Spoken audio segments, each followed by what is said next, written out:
We're continuing on from where we left off last week. We're talking about marriage from the perspective of a covenant. There's lots of other ways to look at marriage, and we're just going to look at that one in this study. And we'll do a quick review to start with and get back to where we were. Okay, so in review, the marriage covenant is a covenant. The Bible mentions that a couple times, that it is a covenant created by God. And it's not a covenant between two people, it's between three people. And it has requirements to enter. You need to be believers, having faith in God, that kind of believer. One man, one woman, and God, of course, being the third person in that covenant. And those are entry requirements. And another one that we talked about before was faith being part of that. I didn't describe it that way, but I'm going to describe it that way this week. And that is having faith in that marriage. And that's a necessary part of it. If you enter into a marriage and you believe it's going to fail, and if it fails, you're going to get out of it. If you go into it with that kind of an attitude, then God will actually determine whether you should be in that covenant or not by looking at the future and seeing what you're going to do. And that's not a decision that we know that we can make when we get married, because we don't know the future, but he does. And so we can actually not be in a covenant because we weren't prepared to have the faith in the covenant and stick to that covenant. God knew that eventually that weakness in faith that we have when we entered the covenant would result in us turning away from it. Complicated stuff because it involves time, and we don't think well in time. Anyway, so another aspect of that is that the marriage covenant allows a sexual relationship, and any sexual relationship without a covenant is adultery, as the Bible says. The marriage covenant also says that there is a head of the household. There's a person who has the final say, and it's the man who does that, and he leads the household. We didn't say it specifically, but Pastor Joe did. He leads the household for the benefit of the household, not for his own personal benefit. So it isn't his own circus to decide what he's doing. He should be leading the household according to what Jesus wants the household to be done, not according to his own aspirations and personal desires. And there are definitely problems with marriages that do that. That shouldn't be the way. And so this head of the household thing is one of the big fights in Christianity now, and has been for some time. There's a lot of people who don't want to see the household having a head like that, especially not the man. But that's modernist thinking that's creeping into the churches. We also talked about failing to enter the covenant, and I mentioned that a little bit. There are cases when you aren't in a marriage covenant, but you think you are in a God marriage covenant. And we talked about that last week, and I'm not going to go into that anymore today. But you can have that result where there are people who think they are in a marriage that God approves, but they aren't. We also talked about multiple marriages, and we talked about that from the perspective of understanding better what adultery is. And we use in society the word cheating. You cheat on a spouse, cheat on her, cheat on him. And that isn't a biblical idea. You won't find cheating or that idea expressed anywhere in the Bible. Adultery is the word the Bible uses, and adultery is a sin against God, not against your spouse. And when you look at multiple marriages and what happens there when the husband commits adultery, it's easier to understand it, that cheating isn't the right word to use when you're looking at multiple marriages. We also looked at civil marriage, and civil marriages are not related to God's marriage at all. So civil society can make their own rules for their own marriage, and they wouldn't be God's rules. And that's certainly the case right now. Recently, not so much recently anymore, it's probably been a couple of years now, there was that lady who refused to issue a civil marriage license. Do you remember her? And she caused a big stink about that, but she didn't really understand what she was doing. That's a civil marriage, and society can set their own rules for that. And she was trying to apply God's rules to a civil marriage license. And so that was a bit mixed up. It's my belief that you don't really necessarily have to have a civil and a church marriage, and at the same time, I mean, I guess you do that because of all the legalities that are involved in case there's any divorce or anything like that. But the most important marriage is the one in the church, and yet there are some people that put less strength on that. Mm-hmm. So they'll say, lately I've seen people get married in the church, but not in the civil ceremony, because they, in case they want to annul it, they don't, well, they don't have to go through a divorce. You know what I mean? And it's just crazy, but that's the world we're living in today. So but it is my belief, I mean, I will hold to it, and that is that if you've been married before God, you are married, period. That's all there is to it. And there is some civil legality about that. I would ask Chance if you were here, but I think that if you present yourself as being married before the world, even though you didn't do that civilly or in the court, I think you are already married legally anyway, because they call that common law, right? Yeah, that goes state to state, as I understand it. They have different It's rules probably that not the way. same everywhere, yeah. Yeah. And you're right about that, that you don't have to have that civil marriage, but almost certainly it makes life easier because it affects your taxes, it affects inheritances, it affects a whole bunch of other things in society, various kinds of benefits that society offers. So it's difficult not to have that kind of a marriage. I'm just putting more weight on the Yes, spiritual now. as we should, and that's the one that matters. Society just affects our temporal existence in society. Okay, now covenants between believers and unbelievers. We kind of touched on that last week, but we're going to dig into that a little bit more here. And we said before that unbelievers cannot enter into God's marriage covenant, and that's simply because if you don't believe in God, how could you enter into His covenant? It wouldn't make any sense. But that idea of believers and unbelievers having covenants together of any sort, not just marriage, is addressed pretty thoroughly by Paul in 2 Corinthians, and I'll read that. He says, "Do not be associates with those who are unbelievers, for what partnership has righteousness with evil, or what intimacy has light with darkness? What harmony has the Messiah with Satan?"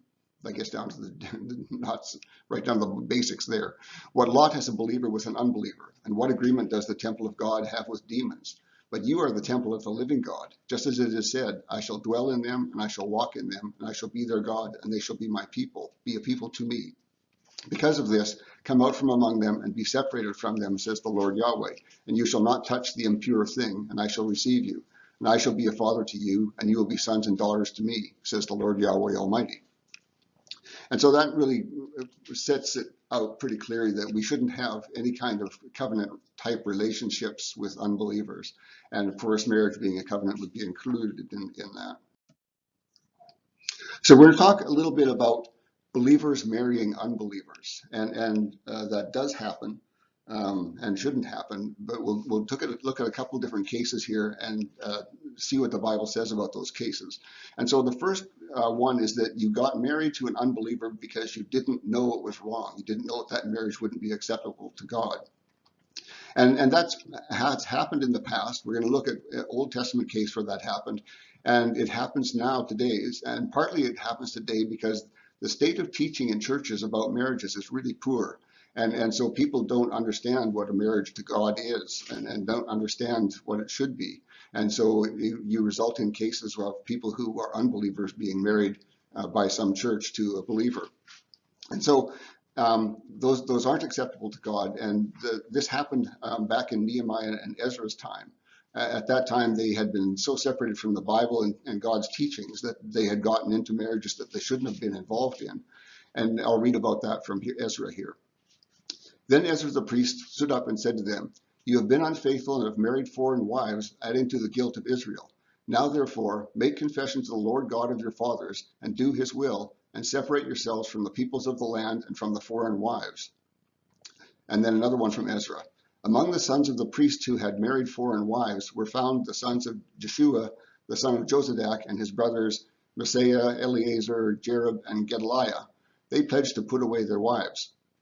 Okay, so Nehemiah is bringing them back, and Ezra along with him are bringing back the God of the Bible to the people who have been in Babylon for 70 years and are just now returning to Israel. And they didn't understand a lot of these things, and so they got into marriages that were not valid by God. God said you couldn't marry those people, and they had gotten involved in it because they didn't know that. And some of the people who got involved in this were even priests, and you would think that the priests would have known that despite being in a different land, but it became that way anyway. So what Ezra said to do was to put away those wives, and by putting away he means no longer treating them as wives, including discontinuing any sexual relationships. So they would be just somebody that you took care of in your house, like a friend who is staying all the time, that kind of a relationship. And so they continued to support these women who had been their wives and caring for them, but they were no longer their wives in the sense of any sort of marital relationship. And so we talked about this a little bit. Pastor Joe brought up the case where there have been churches who have done this or required this of members who got into these kind of marriages, requiring them, because it's not a valid God marriage, all you would have to do is get a civil divorce, and that the old marriage would end, and then you would be free of that. And so that has happened in churches. But that's a hard thing for anybody to do, a very difficult thing in our society to accept that you would have to get a civil divorce so that you could be free of that marriage that you shouldn't have been involved in. But it is quite biblical. Nevertheless, Solomon married a lot of foreign wives. Mm-hmm. We're certainly not believers, and yet there was already enough information about that as to what God thought about marrying the wrong kind of person. Mm-hmm. And he still did it anyway, and yet he was considered the most wise man there ever was. Yeah, he made big mistakes. Those foreign wives took him down, and they got him worshiping false gods. So, and that was really God's reason. And really, it goes back to what Paul was saying there in Corinthians.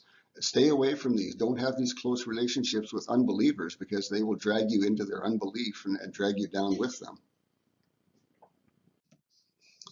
Okay, so continuing on in that, nothing in the New Testament says that the solution to a marriage that had happened where an unbeliever got married to a believer should be any different. No amount of asking forgiveness is going to correct that kind of a problem, because it's an ongoing problem. It's a marriage that exists that should not exist. So every day it exists, it is still a problem, and it needs to be fixed that way.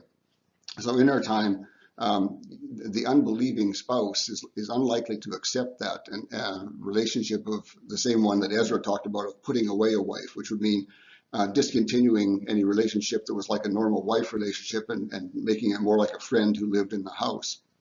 And that person would probably insist on a divorce rather than that kind of an arrangement. And that would be fine too. That's probably the best way out of it anyway. So this is a difficult thing for Christians to understand, as I mentioned. In our lives and so many of our churches, we've seen cases where people believe that their own thinking should replace God's thinking, and they say, well, God doesn't mind. I'll just go ahead and do it anyway. We'll continue on even though God didn't like it. But God cares about these things, and these people are trying to make God like them rather than trying to be like God. So, but these marriages to people you shouldn't be married to are not marriages as God sees them. And so when you break up a marriage like that, you aren't getting a divorce. It was just a marriage that never existed as far as God's concerned. And that's the only marriage that we really care about. And it's kind of interesting to notice that the Catholic Church actually has rules about this. Normally, they won't allow a divorced person to get remarried. So if you get a divorce, then you are kind of a hot property and you can't get married again in the church. But they do allow a special kind of marriage. They do allow those people to get married again, but they have to agree it's going to be an asexual marriage. It's not going to be the normal kind of a wife marriage in that way. And so this is usually only used for divorces. That's the only case I know that it's used of. So in that way, a divorced person who can't be married to another Christian gets married, but it's an asexual marriage. So they kind of recognize that idea that a person who has been divorced is in that situation where they can't be married again into a normal marriage. And we'll actually talk about that a little bit later on with some more verses. Okay, so if a believer recognizes that they're in a marriage that they shouldn't be in and doesn't correct it, then it would become a mortal sin, which means it's a serious sin against God, and would make you an unbeliever by doing that. So it's an important thing. God treats these things as important, and often we don't treat them the way God does. So the second case is, the first case we looked at where you didn't know it was unacceptable, and you got married because no one had ever told you it was wrong, and you were married to an unbeliever. In the second case here, we're going to look at a person who got married and knew it wouldn't be acceptable to God, but they did it anyway. And so what that is, that results in a mortal sin. That's an intentional wrongdoing, doing something that you know God doesn't want you to do and doing it anyway. And so what we see in 2 Samuel with David and Nathan, you remember David and his sins. In that situation, I'll read from this passage. Then David said to Nathan, I have sinned against the Lord. Now notice he's sinned against the Lord, not against Bathsheba or anybody else. And Nathan replied, the Lord has taken away your sin. You are not going to die. But because by doing this, you have shown utter contempt for the Lord, the son born to you will die. So David has wrecked this relationship with God in this situation. He has committed an intentional sin. He knew it was wrong when he did it, but he did it anyway. But God needs to have this relationship that he has with David continue on, because David is going to be a king that's going to rule by God, and he's going to be the king who's going to lead ultimately to the Messiah. The Messiah will be born through his lineage. So God needs to have this fixed. And he does something that's interesting here. With Saul, remember, it wasn't that way. Saul was a mistake kind of from the start. And so Saul just got the boot. God said, you're not going to be king anymore. There's going to be somebody to replace you. And that ultimately came to be. And the difference was that David was a man after God's own heart. And so God wanted this relationship to continue. But David has wrecked it by what he's done here. And so atoning for a sin like that requires two things, as any sin does: forgiveness and atonement. And the atonement in this case is the son is going to die. And this is an interesting twist in that I've called it alternative atonement. God can choose whatever he wants to be the atonement for a sin. And in Judaism regularly, there was no atonement for this kind of a sin. There wasn't anything you could do. It wasn't one where you could bring a lamb and sacrifice a lamb or anything like that. Because it was an intentional sin, there was nothing there that you could do. And so God sets up this as being the atonement. The atonement will be the son that is born from this marriage that shouldn't have, or this relationship that shouldn't have happened, is going to die. But the interesting thing is that God obviously forgave him for that, because the son that Bathsheba bore in the future was Solomon, and Yep. he becomes the king. That's right. So, I don't believe that if he had not forgiven him completely, that would not have happened at all. Yeah, well, everything was there for a complete forgiveness. David had recognized that he had sinned, so the change of attitude, the repentance that's necessary, and God said, God has forgiven him. He took away the sin, and the atonement for it was the son. So everything in the relationship is now back to normal, and like you said, it's possible for David's line and the promises to David to continue on. Punishment. Pardon me? Punishment? Punishment seems like the wrong word. Atonement is really what the Bible uses for this sort of thing. We often do think of it as a punishment. That isn't really what it's about here. This is about reconciling the relationship between God and David. And in doing that reconciliation, there needs to be an atonement, and the atonement will be the death of that son. Now, we might look at it as a punishment, that he's being punished for what he did. That's really not the best way to think of it, I think. The other thing is that I think a lot of people that have read that story have gotten away a feeling that maybe it wasn't fair to the child, because the child was innocent. But then again, there's times where even people like Job would say, I wish I had not been born, I wouldn't have gone through all this mess. But I think what it is that it is possible that you're still a person, you know what I mean, whether you live or die, and whether he's a baby or not a baby or whatever, I think he still has a life, in the next life. It's not like the baby was punished. It's like God saying, you don't deserve this reward. You don't deserve this child. Mm-hmm. So if I let you have this child, it's like I'm giving in to you and saying it's okay. But all of this that was going on was very public. Yeah, that too. So the world was watching, at the time, Mm-hmm. Yeah, those are all good points. Okay, so God's view of divorce. We touched on this a bit last week. We'll hit it again here. From Malachi 2:16, it says, "For I hate divorce, says the Lord, the God of Israel." And so that's pretty straight out obvious. You don't need to think about that and try to parse the words at all. And We know, though, that there were divorces going on in Israel, and we'll look at some of the verses about that. But if you look at the Bible, you will never find a place in the Bible where it says it's okay to give a divorce certificate. You'll see lots of places where divorce certificates are talked about, and there's even some New Testament references I'm going to bring up here in just a moment. But it was never okay in the Bible for that.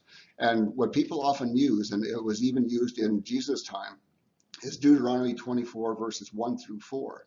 And what's happening there is a very special case is being discussed in those 4 verses. And the case is, if a man divorces his wife and then she marries another person and then he divorces her, then the first man cannot marry her again. And so those 4 verses are a very long description of that special situation. And so it isn't condoning divorce. It's just saying if you get a divorce anyway. And I'll read from Matthew here right now. It says, it has been said, this is Jesus speaking, it has been said, whoever divorces his wife, let him give her a writing of divorce. Okay, now that was said by the people. The Bible doesn't say that. That's not what verse 24 or Deuteronomy 24 verse 1 says. It's talking about this special situation. And so later on in Matthew 19:8, we see Jesus saying again, Jesus said to them, Moses, confronting the callousness of your hearts, let you divorce your wives. But from the beginning it was not so.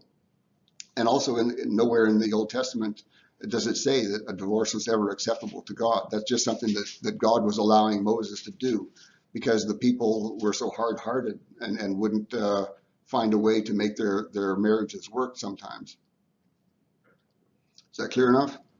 So God's statement of, for I hate divorce, is really the final statement. It would be odd for him to say, for I hate divorce, but here's how you can divorce your wife. He doesn't say that. The Bible never says that. And so divorce is a sin against God. Okay, I'm going to go through a passage of verses here. So I'm going to preview them first. I'll read through these, and then we'll break them down into sections and look at each one piece by piece. And the topic here is divorce versus celibacy. And in this preview, you'll see how that's, you might get a hint of how that's coming up, but we'll get into it in detail. Okay, so from Matthew 19, 9 through 12. But I say to you, whoever divorces his wife apart from adultery and will take another commits adultery. And whoever will take her who is divorced commits adultery. His disciples were saying to him, if the accusations are thus between a man and a wife, it is not expedient to take a wife. It is not beneficial to take a wife. But he said to them, not every man can receive this saying, except he to whom it is given. For there are eunuchs who were born. Does everybody know what a eunuch is? A eunuch is a castrated male, without getting into too much detail. Okay, we'll leave it there. But mostly also they are in charge of like a harem. Yes. Or maybe attending to the queen or something. So they don't want to have to worry about this guy doing the wrong things with the wrong women and so forth and so on. Yeah, and that's a good thing to do. The history of that is, in our society, we don't have eunuchs, but very commonly they did have people who agreed to become eunuchs. They agreed to that castration so they could get some of those jobs in the palace, like taking care of the women in the harem. So anyway, verse 12, continuing on. For there are eunuchs who were born so from their mother's womb, and there are eunuchs who have become eunuchs by men, which is what we're just talking about. They agreed to it. And there are those who have made themselves eunuchs for the cause of the kingdom of heaven. Whoever can receive it, let him receive it. So he's making a very subtle statement to that, and we'll get to that in just a moment. So the first verse that we're going to break down from that is Matthew 19:9, and that was the one that said, but I say to you, whoever divorces his wife apart from adultery and will take another commits adultery, and whoever will take her who is divorced commits adultery. So we have an interesting situation here to look at. If a man has 3 wives, this is back in Jesus' time, he can marry another wife. There's no problem with that. But if he divorces one of his wives, he cannot marry again. Suddenly something has changed in him, and it's not allowed for him to marry again. If he does marry again, it becomes adultery. And you might have to think about that a little bit to understand why that situation is. Can anybody say why that would be? We talked about it before, but it's hard to understand. I'm going to have a few questions like this for you to think about as we go along here. The reason is that he's turned from God and he's become an unbeliever. He's rejected God by this divorce, which God doesn't accept. And so because of that, he's turned away from God and become an unbeliever. And as an unbeliever, he can't be married again to another person. So any attempt to enter into a marriage would just result in adultery. Okay, and it also says something about the wife. It says the wife cannot marry again without adultery. So why would she not be able to marry again? Same reason? It's a little different. It's a little different. And it's different because he's the one who, in their society, it was different than ours. Only the man could issue the divorce certification writing. The woman couldn't do that. In our society, either the woman or the man can divorce. So the situation is a little different than what we're used to.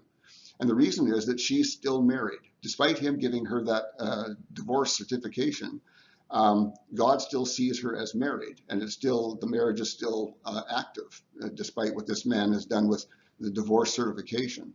Even if he's married to another person? Yeah, well, no, in the Old Testament, you could marry other people, that's fine. But in this situation, what's happened is that he can't marry anybody again because of this divorce. He can't do it because he's become an unbeliever and can't enter into a marriage covenant. And she can't marry anybody because she's still married. Okay? So despite the fact that he thought he had divorced her, God says, no, that divorce doesn't have anything to do with me.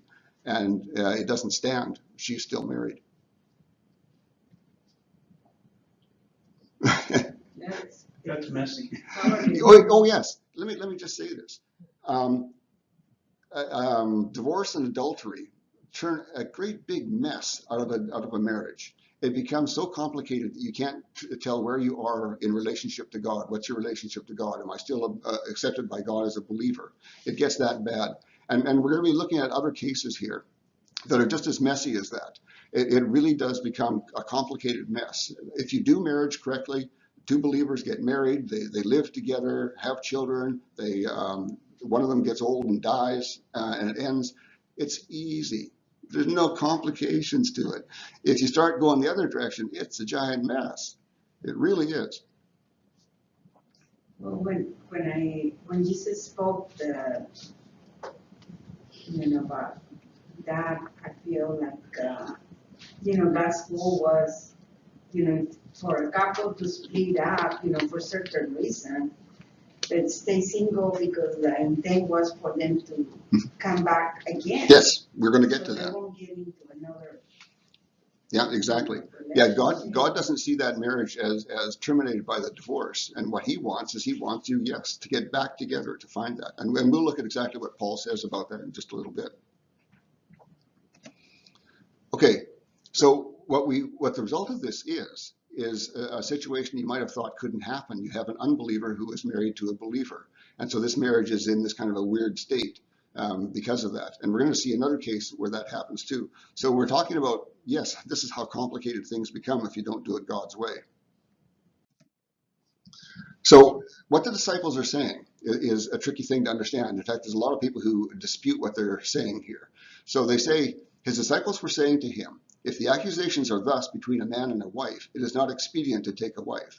So what that means, it's not beneficial to take a wife. And some dispute what this means, but I think it's reasonably clear. They're saying it's better not to take a wife than to be caught up in accusations like that.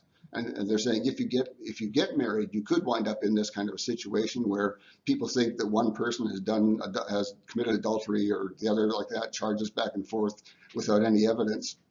And they're saying it's better not to have a wife than that. And so what Jesus' response is about the eunuchs is going to help us understand what they're saying here, because he's responding to what they're saying. And Paul talks about the same thing, and we'll see that as well. And so what Jesus says here is celibacy as a choice is what he's really talking about. And this comes Matthew 19:11 through 12. But he said to them, not every man can receive this saying except he to whom it is given. For there are eunuchs who are born so from their mother's womb. By birth, sometimes men are not functional. And there are eunuchs who became eunuchs by men. And there are those who have made themselves eunuchs for the cause of the kingdom of heaven. Whoever can receive it, let him receive it. So what he means there is by making themselves eunuchs is they've agreed to be asexual. They're not going to have a sexual relationship anymore. And they're going to be celibate is the correct word for that. And Paul supports the same idea. He says much the same thing in 1 Corinthians. He says, but concerning those things of which you wrote me, it is good for a man not to touch a woman, but because of fornication, let a man take a wife and a woman take her husband. But I say to those who do not have a wife and to widows, that it benefits them if they should remain as I am. Paul was celibate. But if they do not endure, let them marry. It is beneficial for them to take a wife rather than to burn with lust. So Paul's message is very similar to what Jesus says there. He says it's better for you, and he's talking about kingdom of God again here, just the kingdom of heaven, just the same as God did. If you can live that celibate life, it's better for you because you can serve the kingdom of heaven better. And Paul talks about this in other places too, that a man who has a wife or a wife who has a man can owe some duties to the other spouse and are required to do those things. Being not married means that you don't have those duties to conflict with any of your work that you might do for the kingdom of heaven. And so the same idea is being presented here by Paul. He says, if you can live up to that standard, great. But if you can't live up to that standard and instead you're going to be burning with lust all the time, then it's better to be married. Everybody follow that? Yeah, I have read that also. When we were doing theology classes classes that I took, there was a writings that indicated that Paul had been married and that she refused to follow him into Christianity and therefore he left her behind. But there's nothing in the Bible that says that, but there's a lot of writings about Paul that indicate that he probably had a falling out with his wife, he never remarried, but he was celibate, as you were saying, because he didn't want to divorce her, but on the other hand, they were not together, and so that was kind of messy. So I don't know if you ever heard of anything like that. No, I haven't. Extra biblical writings, I don't really follow that much. But you're right, sometimes they can tell you some things that are good, but also you can get a lot of people's impressions from that time that were wrong when they wrote them down. But yeah, it wouldn't really matter here whether he had ever had a wife or not. If he had had a wife and like you said, maybe she just wouldn't follow the faith or whatever it was. And so now he's living celibate, as Jesus has said you would have to do if that's what you want to do. Either way, he lives celibate, and he's saying if people can live to that standard, great, but you don't have to live to that standard. It would be better to be married than to be burning with lust all the time, which seems pretty obvious. Okay, now we're going to talk about another situation that you can have in a marriage, and we'll call this the first believer in an unbeliever marriage. And once again, I'm going to preview these verses, and then we'll go through them bit by bit. So, this comes from 1 Corinthians chapter 7, 12 through 17. But to others I am saying, not my Lord. Now, he says, I am saying these things. These aren't commandments that the Lord has given me. But remember that he is an apostle, and his understanding of God and God's will is much better than ours. So we accept what he says as an apostle, even though God didn't give him specific commandments. But he's going to talk about how to deal with this situation. So, but to others I am saying, not my Lord, if there is a brother who has a wife who is an unbeliever, and she is willing to stay with him, let him not leave her. And whichever wife has a husband who is not a believer, and he is willing to stay with her, let her not leave her husband. So he's talking about a situation where there were two people who were in a civil marriage, we'll say, and one of them has now become a believer. And that's the situation we're dealing with. So he continues on saying, that man who is an unbeliever is sanctified by his wife. He's made holy by the wife who believes, and that woman who is not a believer is sanctified by the husband who believes. Otherwise, their children are defiled, but now they are pure. We'll break that down in a little bit. But if he who does not believe separates, let him separate. A brother or sister is not in bondage in these cases. God has called us to peace. So if this unbeliever won't accept you because you're a Christian now, and he says, forget you, I'm not going to have anything to do with you, goodbye, Paul says, fine, that's good. There never was a marriage there. We'll go into that too. So verse 16, for what do you know, woman, if you will save your husband, or you, man, if you will save your wife? So he's recommending staying in that relationship and being an influence on the other spouse, trying to bring them to the faith. Verse 17, but as the Lord Yahweh distributes to each man, howsoever God calls him, let each man walk. And so I command all the churches. Now he says something quite interesting here. This, howsoever God calls him, let each man walk. We'll dig into that more. But the basic idea here is, and Paul is going to continue on in this theme in the following verses, and we're not going to go there.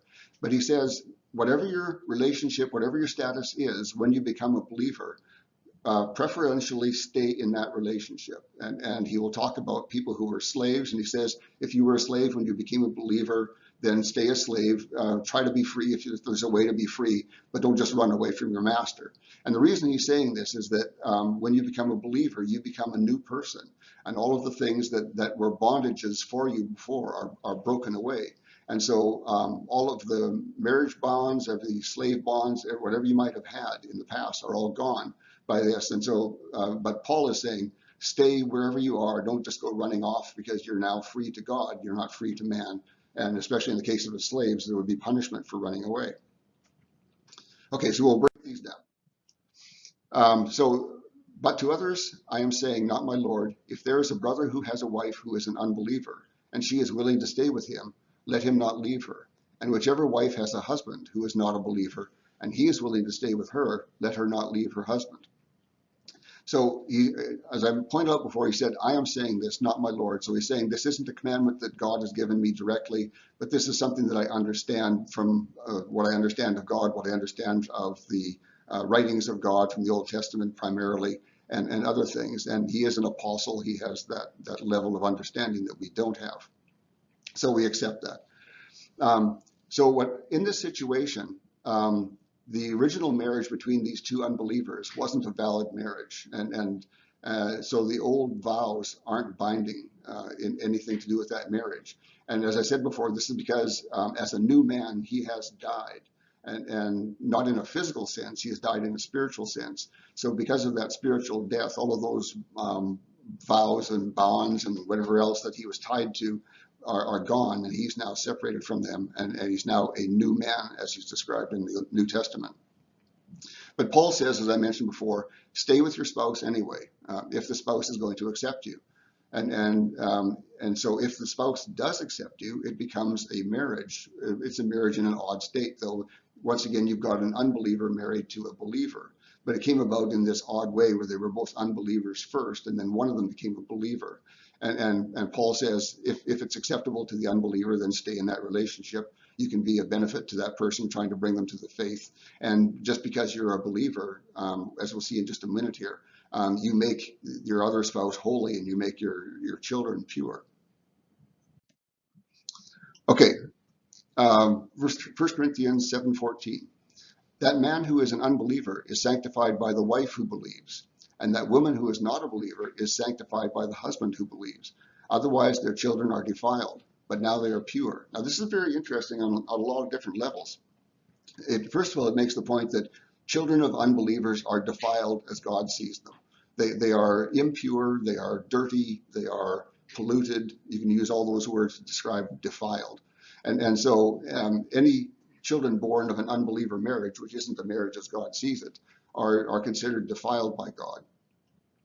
And the other thing that's really interesting about this is it says because one of the spouses, just one of the spouses is a believer, the other spouse is sanctified, which means made holy.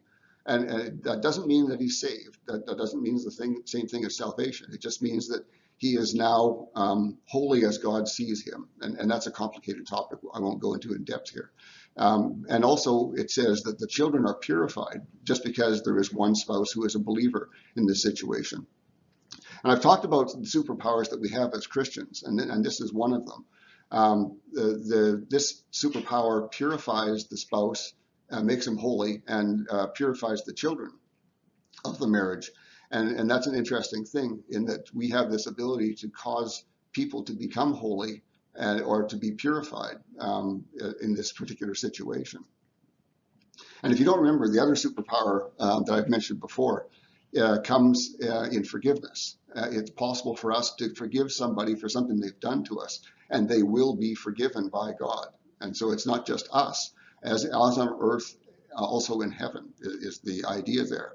And so we have that ability to forgive people, and they will be forgiven by God.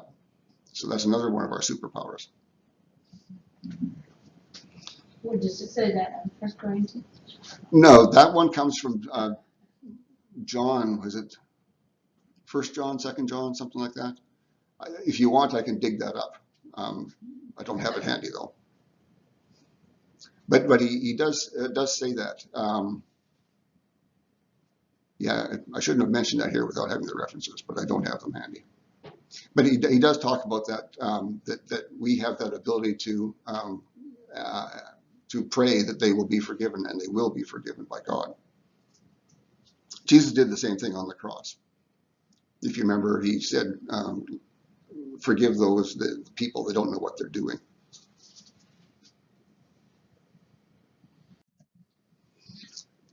Okay, continuing on with this, we're now at 1 Corinthians 7:15. And it says, but if he who does not believe separates, let him separate. A brother or sister is not in bondage in such cases. God has called us to peace. So what he's saying there is if the unbelieving spouse will accept the believing spouse, it becomes a marriage. And they've agreed to continue on in what was previously they thought a marriage, but it wasn't a God marriage.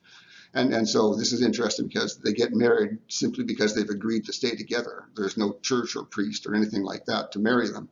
They are just continuing on. And so this is another special case because of that pre-existing relationship that makes this possible. And of course, if you are in this situation, you want to make sure that your spouse knows what it means to be a believer, to be a spouse of a believer before they agree to that, and so that they don't change their mind later on. That seems kind of obvious. That statement, God has called us to peace, is a problem in the Bible. A lot of people use that one as just like the Old Testament divorce certificate. You can just say, God has called us to peace, so I'm getting a divorce from you because I can't stand you anymore.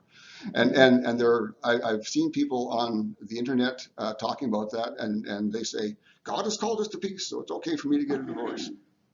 No, you've skipped the whole context of what we're talking about. But anyway, any case, you'll often see that. And so if you see that, somebody saying that, you'll know they're wrong and why they're wrong. Okay, next verse is 1 Corinthians 7:16. For what do you know, woman, if you will save your husband? Or you, man, if you will save your wife?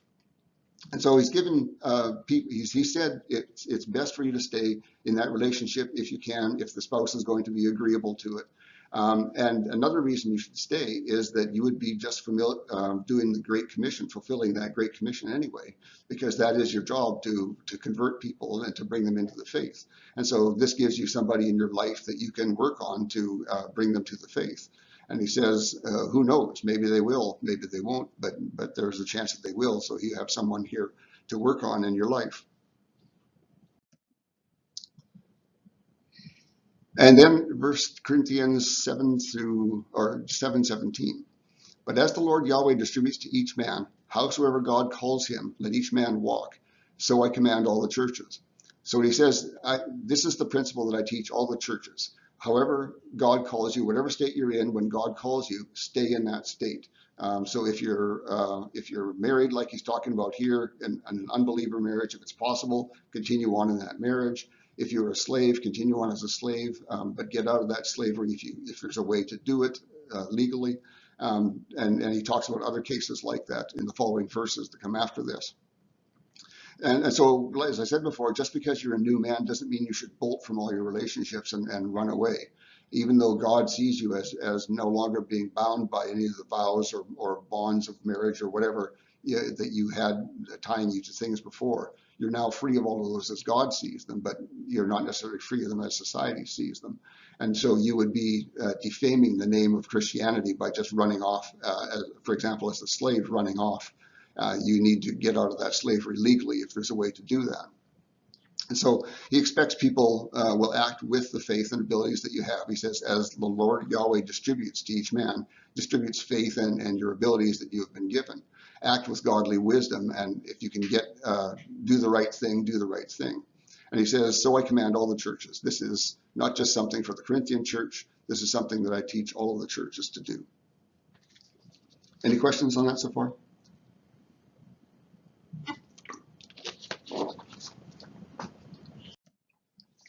Okay, there can be troubles in a believer marriage, and that's kind of obvious, I think.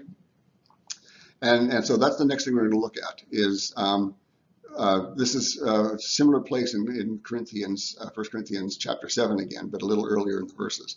And he says, but to those who have wives, I command, but not I, but my Lord. So he says, in this case, I have a commandment from God, and this is what that commandment is.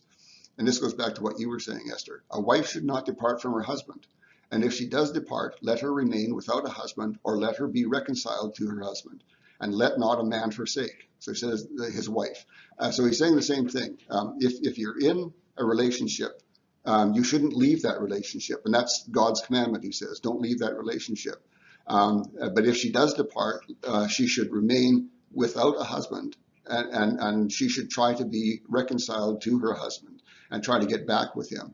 And he says the same thing goes for a man. It works both ways. And so if you're in a troubled marriage as believers, you really only have a couple choices, three choices. Only one of them is a bad choice. The first choice is to separate.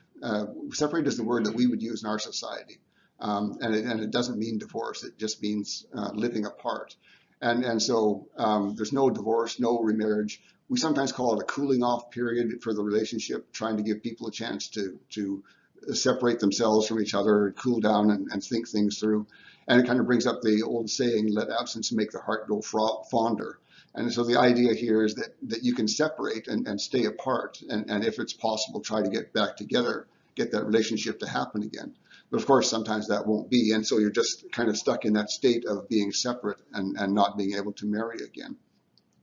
And so the other choice is if you can separate and you can also be reconciled, find a way to make it work.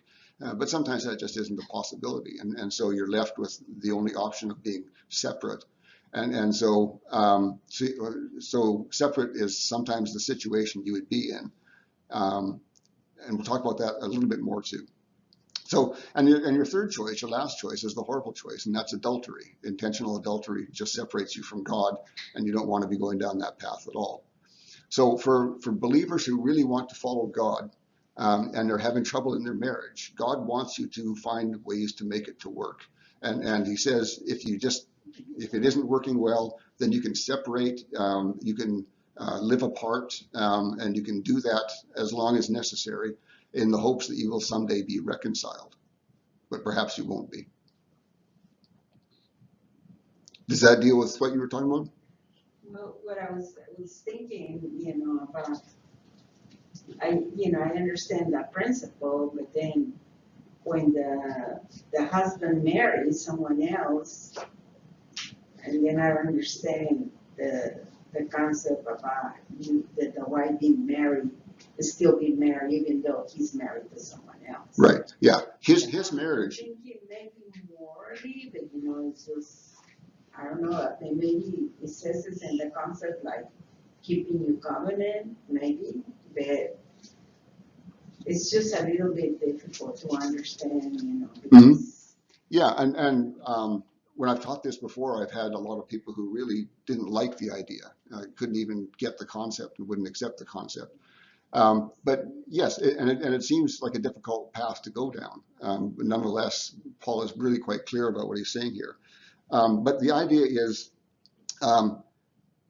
if two people are married and one of them leaves the marriage and goes off and gets a civil divorce, so they can get married again, that civil divorce is not recognized by God. It's not anything that God has any value for.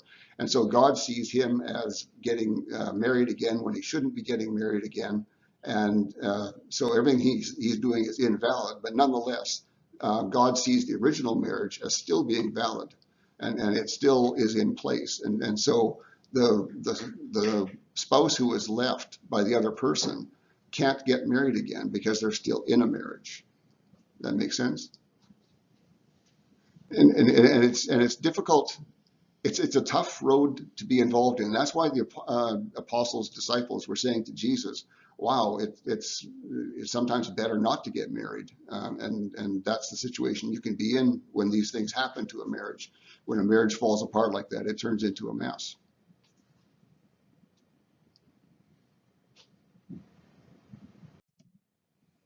Okay, so here's one to think about. This, I think, is the last slide.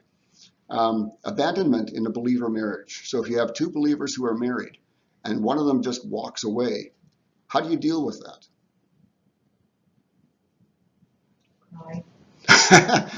You start there, yeah.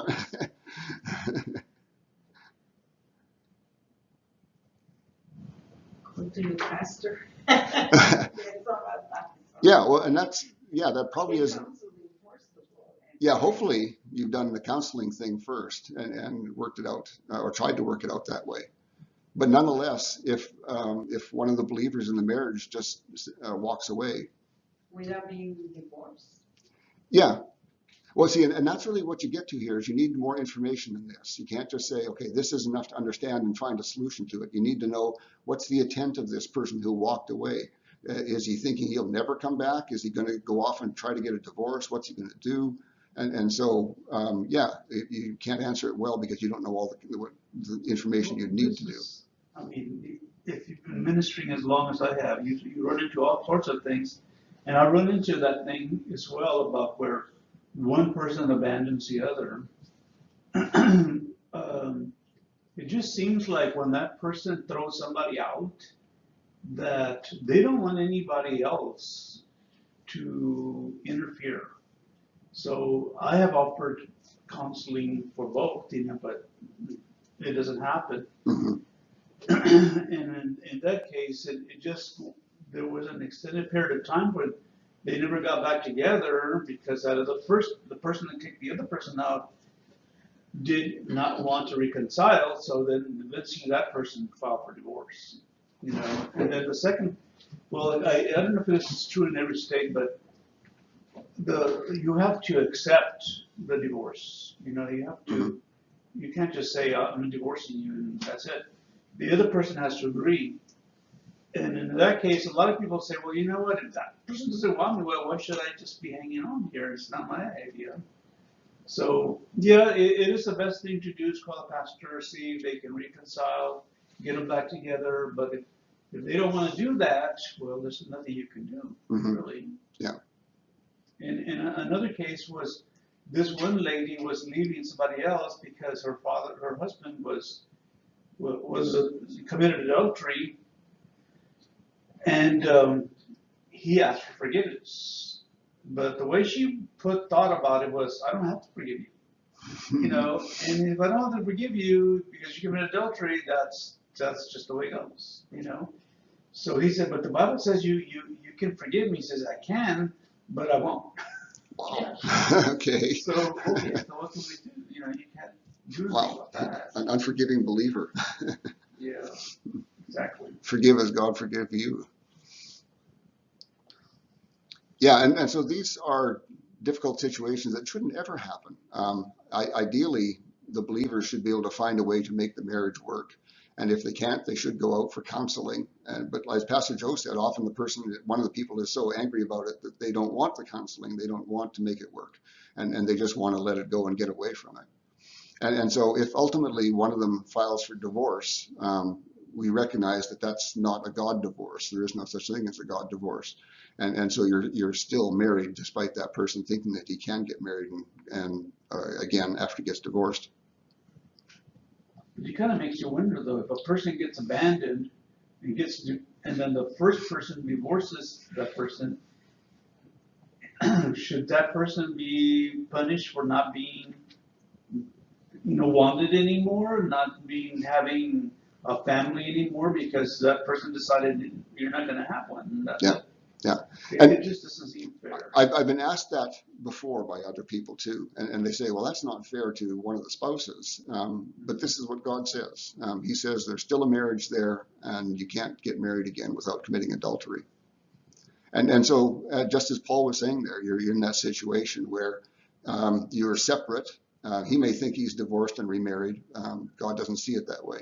And you're living separate, and that might be the way you'll live for the rest of your life. And yeah, it seems unfair because you certainly are locked out from a lot of those opportunities that you would have as a normally married person. But this is the way it works. But then again, you have to be very careful who you choose. You know, in the first place, there has to be something there that you should have seen before. Hmm. You know, because you pick the wrong person, who knows if that marriage is going to last or it's going to work. Yeah, very true.